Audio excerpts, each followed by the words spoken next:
मीनू जी, एक चीज मैं घटना याद इसलिए दिला दूं कि मुझे लगता है कि जो भी मानवता, इंसानियत, मैं तो धर्म की, जो भी धार्मिक व्यक्ति है उसको ये घटना आज याद दिलाना जरूरी है। आज से 25 साल पहले 22 जनवरी 1999 को एक ऐसी घटना हुई थी जिससे मानवता शर्मसार हुई थी। मैं याद दिला रहा हूं, उड़ीसा में ग्राहम स्टेन्स और उसके 2 बच्चों को जिंदा जलाया गया था। और भारतीय होने के नाते, हिंदू होने के नाते, इंसान होने के नाते ये मेरे लिए शर्म की चीज है। और जो भी है उनसे मैं माफी मांग सकता हूं और क्या कर सकता हूं। तो एक तो क्या ये कोइंसिडेंस था या जानबूझ के रखा गया था, क्योंकि एक डिबेट ये भी रखी गई है। ये जो जो पार्टी विशेष है, जो ये लोग विशेष हैं, ये जानबूझ के उन दिनों को रखते हैं, उस दिन को रखते हैं जिससे आपको ये सब और याद आए। तो एक तो ग्राहम स्टेन्स पे भी मैंने इसलिए कहा कि आपसे एक बार ये पूछ लूं। दूसरा, कुछ लोगों का ये भी मानना है कि ये लेबोरेटरी टेस्ट था। लेबोरेटरी टेस्ट इस तरह से कि थाली बजवा के देख लिया गया, अच्छा देखो ये सब यहां तक है, फिर टॉर्च जलवा के देख लिया गया। अब ये देखा जा रहा है कि आप ये कहां तक जा सकते हैं, क्योंकि वो झंडे कितने खरीद सकते हैं, कहां कहां तक घूम सकते हैं, पैदल लोगों को कहा जा रहा है कि पैदल चलो ठंडक में।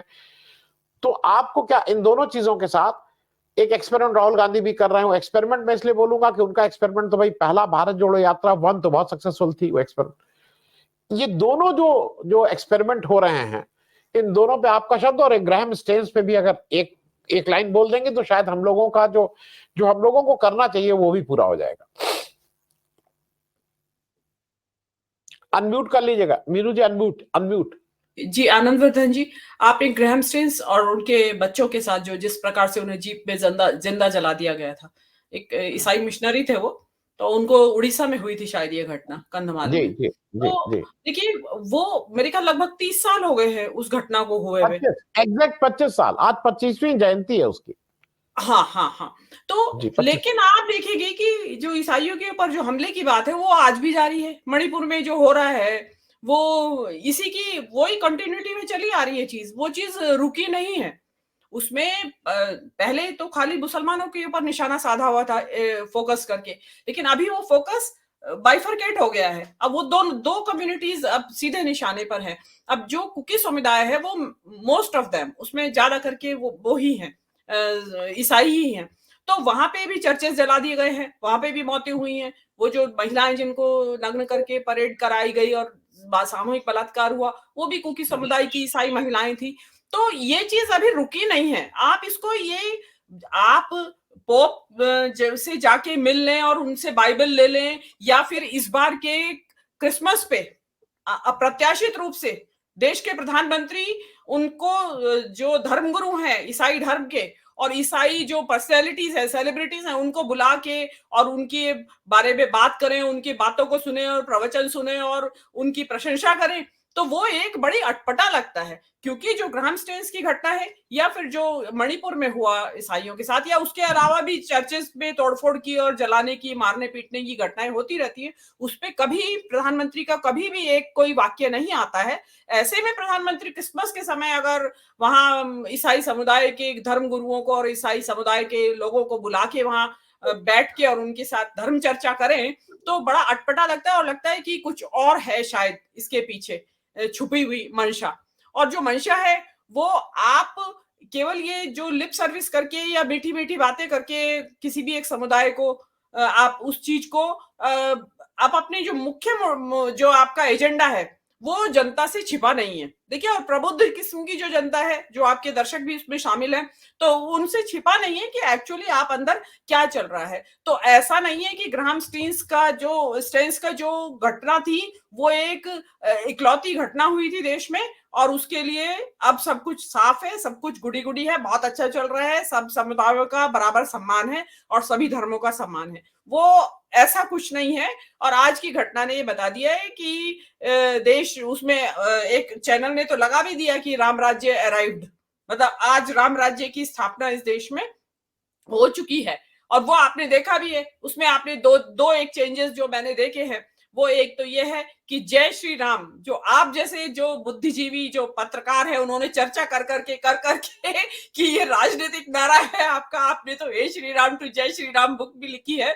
तो इन्होंने क्या किया है, अब श्री राम को हटा दिया है। मोदी जी ने जय सिया राम से अपनी स्पीच शुरू की, 2-3 बार जय सिया राम बोला, और वो आप बोल भी रहे हैं हर उसमें जय सिया राम बोल रहे हैं। और अब एक हिंदुत्व को भी आप जैसे चैनल्स ने कि ये हिंदुत्व एक राजनीतिक विचारधारा है, राजनीतिक विचारधारा है, तो अब उन्होंने खुद को सनातनी कहना शुरू कर दिया और सनातन धर्म कहते हैं। अब जय श्री राम और हिंदुत्व ये शब्द सिरे से गायब हैं, सींग की तरह, गधे के सिर से सींग उड़ जाते हैं ऐसा उड़ गया है। तो ये 2 चेंजेस हुए हैं। तो ये और भी ज्यादा खतरे की निशानी है कि आप एक छद्म वेश धारण करके आ रहे हैं अभी, क्योंकि आप पकड़े गए। आपका जो आइडियोलॉजी का जो असली मकसद था उसको पकड़ लिया है इंटेलिजेंसिया ने। तो आपने आप एक नए रास्ते से पब्लिक को बनाने की बात कर रहे हैं। अब एक आपने राम रहीम की बात और उठाई थी, मैं हालांकि आपने पूछा नहीं लेकिन मैं बताती हूँ।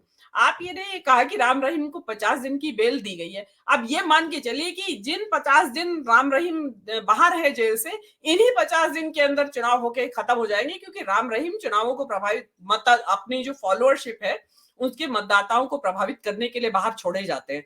आप देख लीजिए, जब भी छोड़े गए हैं उसके आसपास इलेक्शंस रहे और जहां पे कि इनके मतदाताओं की संख्या थी और ये उसको प्रभावित कर सकते थे। तो अब लगा लीजिए आपकी इन 50 दिन बोले तो आप ये समझ लीजिए मार्च अप्रैल के बीच के अंदर आपके चुनाव हो जाएंगे। मेरा मानना तो ऐसा है कि आज जो फ्रेंजी बनी है राम मंदिर की, उसके हिसाब से तो हफ्ते भर के अंदर डिक्लेयर हो जाना चाहिए इलेक्शन। जो माहौल आज बना हुआ है, तवा गरम है एकदम, तो मोदी जी गरम तवे को जाने नहीं देंगे, वो बिल्कुल इसको पकड़ेंगे।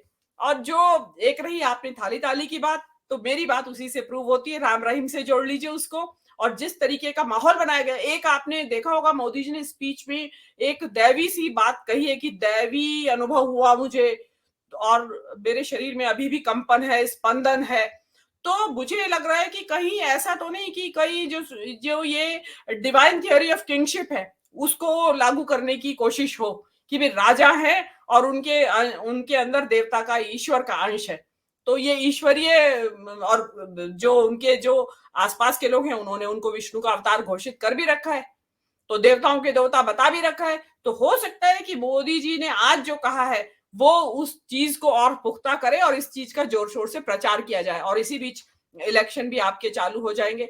और थाली ताली जो बजवाई गई थी उस वक्त तो क्योंकि इलेक्शन होके चुके थे तो उस वक्त तो तुरंत करवाए नहीं जा सकते थे, लेकिन आज फिर वही माहौल फिर दोबारा से पैदा कर दिया गया है जैसा। तो उसको डेफिनेटली मोदी, देखिए ये तो मानना पड़ेगा बहुत एस्ट्यूट पॉलिटिशियन है, तो वो इस मौके को जो उन्होंने इतनी मेहनत करके लगा इस माहौल को बनाया है, वो इसको ऐसे खाली नहीं जाने देंगे कि ये माहौल महीने 1.5-2 महीने के बाद ये माहौल ठंडा पड़ जाए, क्योंकि पब्लिक की मेमोरी भी बहुत शॉर्ट होती है। आप देखिए आनंद दादा जी, G20 किसी को याद नहीं है। जिस दिन जब G20 हो रहा था तो क्या ये था कि बस यही सब कुछ है दुनिया में और पता नहीं पब्लिक कितने दिन तक याद रखेगी। आज किसी को भी याद नहीं है G20। तो इसी तरीके से राम मंदिर का मुद्दा भी फिजल आउट ना हो जाए, ठंडा ना पड़ जाए, उससे पहले ही जब तक ये गर्म है इस पे रोटियां सेक लो इस तवे पे। तो मुझे तो मोदी जी का यही सब नजर आ रहा है। बाकी मीनू जी, एक मिनट चलते चलते आपसे, एक हमारे दर्शक पूछ रहे हैं, इस नए राम राज में सीता के लिए कोई स्थान नहीं है। एक तो इस पे जरा आप एक टिप्पणी कर दें। और मैं एक और चीज पूछूं, मैंने जब ये चीज किसी से पूछी कि भाई ना जय सिया राम, सीताराम, सियावर रामचंद्र की जय, सिया का कोई स्थान नहीं, तो उसने कहा नहीं नहीं नहीं, ये रामलला का था ना, तो सीता जी का नहीं। तो भैया रामलला का अगर इतने ट्रेडिशनल बता रहे हो, तो मैंने आज जीवन में पहली बार रामचंद्र जी की काली श्याम मूर्ति देखी है। कृष्ण होते थे श्याम रंग के, राम तो श्याम रंग के मैंने नहीं, कम से कम मैंने नहीं देखा। और मैं अपने को पूजा पाठ वाला वो मानता हूँ, रोज पूजा करता हूँ, राम दरबार घर में लगाया हुआ हूँ। थोड़ा ये सिया कहाँ गायब हो गई मीनू जी, कि स्कीम ऑफ थिंग्स में सिया का नामो निशान नहीं है, जैसे बीजेपी और आरएसएस की स्कीम ऑफ थिंग्स में कोई स्थान नहीं है सिया का। मीनू जी, क्या का अगर स्थान नहीं है ना रामलला के जीवन में कि बाल राम है, बालक राम है जो, या शिशु राम है, तो अगर तो फिर हनुमान का नाम कैसे उनका जीवन में स्थान आ गया?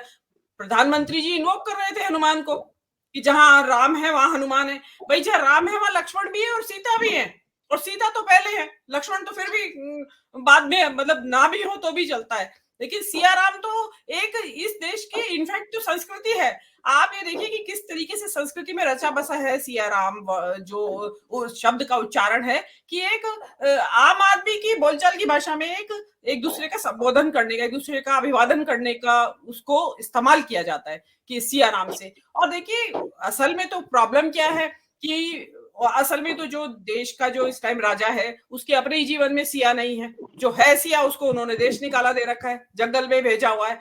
और देखा होगा आपने कल पता नहीं किसने कराया है वो ट्रेंड, टॉप ट्रेंड हो रहा था कि जसोदा बहन को लाओ मोदी जी, इससे बड़ा एम्बेरसमेंट उनके लिए हो नहीं सकता था।